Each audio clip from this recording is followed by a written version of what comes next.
Hi everyone, this is Lara Hammock from the Marble Jar channel, and in today's video, I'll give you a summary of a book that I just read called The Like Switch by Jack Schafer. So in this video, we'll talk through some body language and tells to know what people are actually thinking about.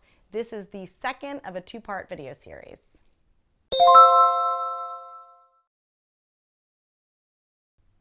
So in the first video, I talked about Schafer's tenure at the FBI, training agents on the friendship formula and friend or enemy signals. So next, let's talk about reading body language. So it's useful to be able to read someone's body language to determine whether they are happy with you or not. In order to do this, you should practice by watching other people interact. You can tell when people are getting along because they do the following things. They smile. They use expressive gestures, but not aggressive ones. They lean into each other. Women tend to flip their hair. They mirror each other's posture and behavior. So if one person is leaning like this, the other person tends to lean like that. They will have an open stance with no crossed arms, and they clear the space between each other. So people who are not getting along used closed posture, such as crossing their arms. They put barriers up between each other, like a cup or their purse or a phone. They either close their eyes for longer than normal, or they have rapid eye blinking, which indicates anxiety. They do not mirror posture, and they tend to lean away from each other. So this is not only interesting to observe in other people, it's useful to know how people are reacting to you and to make sure you're not sending the wrong signals. The golden rule of friendship. So the golden rule of friendship is, if you want someone to like you, make them feel good about themselves. There are a lot of ways to do this, but according to Schafer, the best way is to be actively empathetic. So basically, get that person to talk about themselves using empathetic statements that start with the words, "so you seem." So here's an example.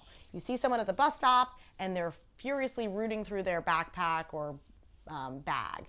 An empathetic statement might be something like, "So you seem kind of stressed out. Is everything okay?" So you can continue to use empathetic statements during their story to get them to talk longer. The longer they talk about themselves, weirdly, the more they will like you. I basically think this is true when you are building a friendship. However, beware the long-term friend who never asks any questions about you. That kind of one-sided relationship can get kind of tiring. So one important point that Schafer makes is that, and this is my wording, not his, when it comes to friendship, it's better to be kind than right. So don't make people feel or look stupid, or they will resent you for that. Don't correct people in public ever. Don't win an argument at the expense of someone else's pride. This goes for friends, authority figures, anyone really. Give people a way to save face if they are wrong. One way to do this, instead of challenging them, is to back into it by asking for their advice. Next step, conversational body language. So these tips are honestly tantamount to mind reading. While you are talking with someone, you can pay attention to their body language to get a view into what your conversational partner is actually thinking at the time. So believe it or not, all of these have to do with watching their mouth. So first, the lip purse. This means they disagree with something you're saying. Watch for this, because once they verbalize that disagreement, once they put it into words, it's hard to put the genie back into the bottle. In other words, once they have spoken, it's harder for them to go back on that because they will be motivated to stay consistent with their original stance. So address it before it gets to that point. Lip bite. So this means that they have something to say, but they're hesitating to say it. Lip compression means the same thing, that they have something to say, but for whatever reason, they are even more reluctant to say it. Schafer says he sees a lot of lip compression.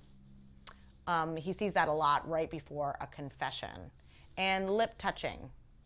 So lip touching means that you've hit a sensitive topic or something that makes that person feel uncomfortable.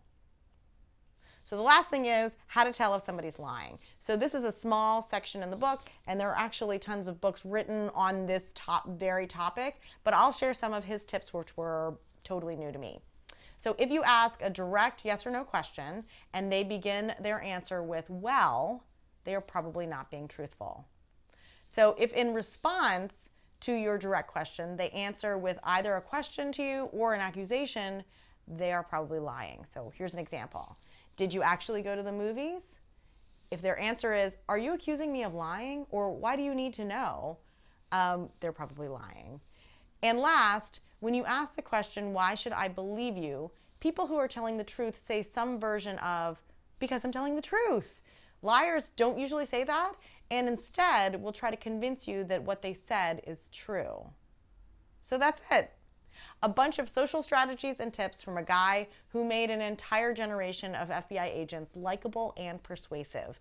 Let me know what you think. Comments are always appreciated, and thanks for watching.